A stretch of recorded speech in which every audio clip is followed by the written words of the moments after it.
Ассаламу алейкум, рахматуллахи баракатух, қыздар, қалай жағдайларыңыз? Бүгін біз осындай әдемі қалпақ тігетін боламыз. Ең алдымен ол үшін бізге екі ақ өлшем керек. Ең біріншісі басының айналымы, афхат головы және де қалпақтың тереңдігі. Ол үшін біз маңдай тұстан бастап желкеміздегі шаштың біткен жеріне дейін өлшеп аламыз. Осы қалпақтың тереңдігі болады. Біз бұл қалпақты тігу үшін трикотаж лапша матасын қолдандым. Афхат головыды екіге бөлеміз және де матамызды екіге бүктеп өзіміздің бас айналымыздың өлшемін аламыз. Егер де матаңыз қатты созылатын болса, бір 4-5 сантиметр алып тастасаңыздар болады афхат головыдан. Менде қазір тек 2 сантиметр ғана алдым. Ал ұзындығы ол жаңағы айтқанымдай қалпақтың тереңдігі. Айта кететін нәрсе, менің қалпағым двойной болады. Яғни екі қабаттан тұратын болады. Қазір мен тек бір басын ғана, бір жоғары жағын пішіп алатын боламын. Екіншісін осыған қарай өлшейміз. Шамамен 9-10 сантиметр осы 4 бүктелген жерден өлшеп аламыз да, соны жоғары қарай доғал сызықпен сызып аламыз. Енді екінші жағына шетінен 2 сантиметрде қалдырып, оны да 5-6 сантиметрге қиып аламыз. Сол кезде бізде мынандай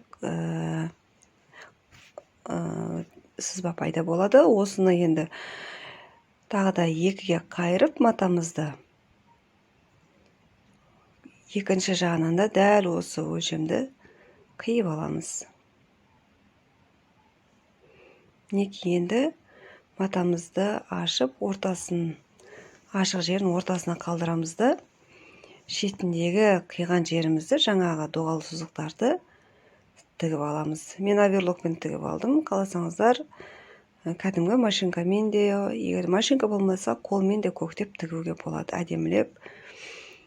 Ең бастысы тартылып қалмау керек. Мінекей қалпағымыздың екі жағының да бас жағын тігіп алып жатырмын.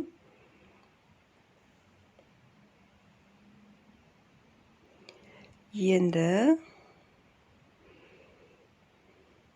тігісті бір жанына қалдырып, жаңағыдай екінші тігілмей тұрған қиықтарды қосып тігіп аламыз. Видеода барлығы түсінікті тұр деп ойлаймын.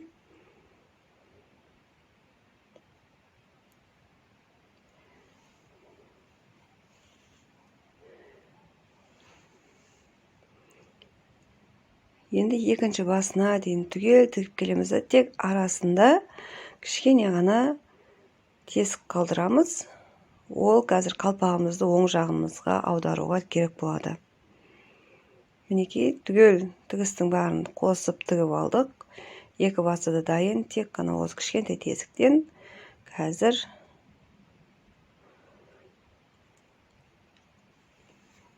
оң жағына қарай аударамыз.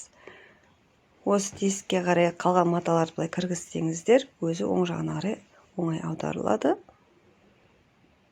Мінекей труба сияқты екі басы бітеу. Біздің қалпағымыз дайын болуға шақ қалып тұр. Осы тесікті қаласаңыздар машинкамен тігіп тастасаңыздар да болады, қаласаңыздар қолмен тігуге де болады. Артық жіптерін тартып алып тастаймыз. Бұл кішкене қалған тесігі бар жерімізді қалпақтың асты болады. Қалпақтың астынан қалдырған жақсы. Тағы да айта кететін нәрсе, қыздар, жаңа тесікті бітірмей тұрып, біз екі қалпақтың ұшын ішінен негізі тігіп кету керек еді. Бірақ та мен сіздерге кішкене түсініксіз болып қалады ма деп.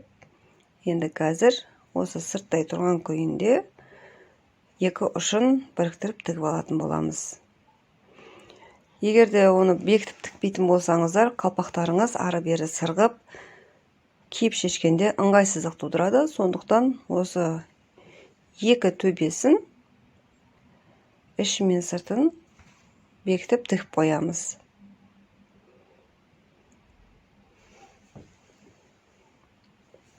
қаласаңыздар бұл жерге бобончик әртүрлі соны сәндеп жүруге де болады. Бірақ та бұл ұл балдарға арналған болғандықтан менің ұлым ондайларды онша қатты ұната бермейді. Барынша қарапайым болғанын ұнатады.